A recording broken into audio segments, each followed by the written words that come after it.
My name's Robert Kelsey. I'm author of What's Stopping You, a book on understanding our fears and insecurities that can prevent smart people from reaching their potential in life. As I state throughout the book, we first need to understand our insecurities and what's driving them. We then need to accept them as part of us, as who we are, and only then can we use them to navigate our way forward so we get beyond the barriers that are in the way of our progress. In the book, I'm keen on quoting other self-help writers. One called Stephen Covey wrote The 7 Habits of Highly Effective People, and I'm really interested in what he had to say about being principle-centered, particularly when it comes to our long-term goal setting. One issue that many people with insecurities face is the fact that they set goals that are also based on their insecurities, perhaps unconsciously. For instance, many people with fear of failure, an important focus in What's Stopping You, will set goals that are based on avoidance rather than on their true values, on avoiding challenging but achievable careers.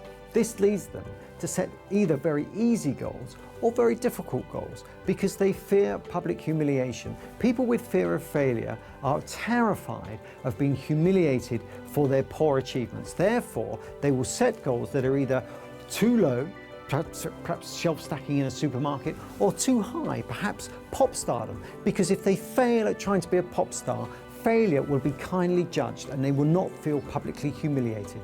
So how can we avoid setting goals that are based on our insecurities? Stephen Covey points out that we should set goals that are based on our principles. We should be principle-centered, and we should first try and explore what our true values and our principles are and set goals that are based on those. When I first read this, I actually hesitated. Here I was reading a book on trying to make me more effective, and here he was giving me a lecture on ethics and morals. I thought there was something wrong with that. I thought some of the most effective people I knew were in fact complete scoundrels. And then the penny dropped. I wasn't trying to be this sort of person. This sort of person has unethical behavior that is driven by their insecurities. I wanted to make progress in my life that was driven by my motivation for achievement, that wasn't driven by my insecurities. And Covey was simply saying that we will be more effective if we set goals that are based on our true values. Deep down, most people think they are good people. I've always thought that actually if you ever talk to muggers or bank robbers or even murderers, deep down they would talk about being good people, that actually it was frustration or prejudice against them or lack of opportunity that had driven them into bad behavior. Certainly I felt that about myself, that whenever I'd behaved badly or behaved unethically, it was frustration that was the core explanation for why I'd behaved in such a way. And Covey is simply saying we've got this the wrong way round. If we want to be more effective, we should use our principles to drive our future behavior and not gain principles once we've got to a new destination.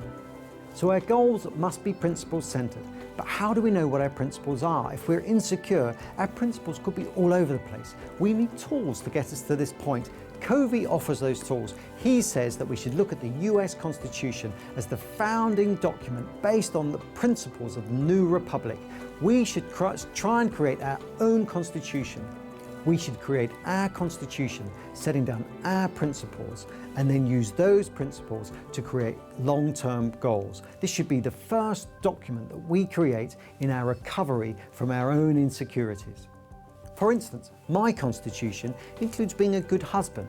It includes being a strong father and a good mentor to my children. And it includes having a career that I'm proud of, that creates a legacy. But it also includes recognizing my failings and my mistakes and trying to make amends for them. Yet we all have deeply held values and principles, and we should use these as the foundation stone for trying to make progress in our lives. A final point is that if we really think that a key part of our constitution should be, I want to be famous or I want to be rich, then we should write that down as part of our constitution. But it may be just worth pausing and asking ourselves, why do we want to be rich? Why do we want to be famous? It might just be that really what we're saying is we want to be seen as having worth, and that would be a great line for our constitution. I want to be seen as having worth. Remember, our constitution is about developing our principles. It's not about the dream job or the dream house or the dream car or even the dream wife. It's actually about our principles. All that stuff will come later, once we've developed our principles and our values and we've written them down.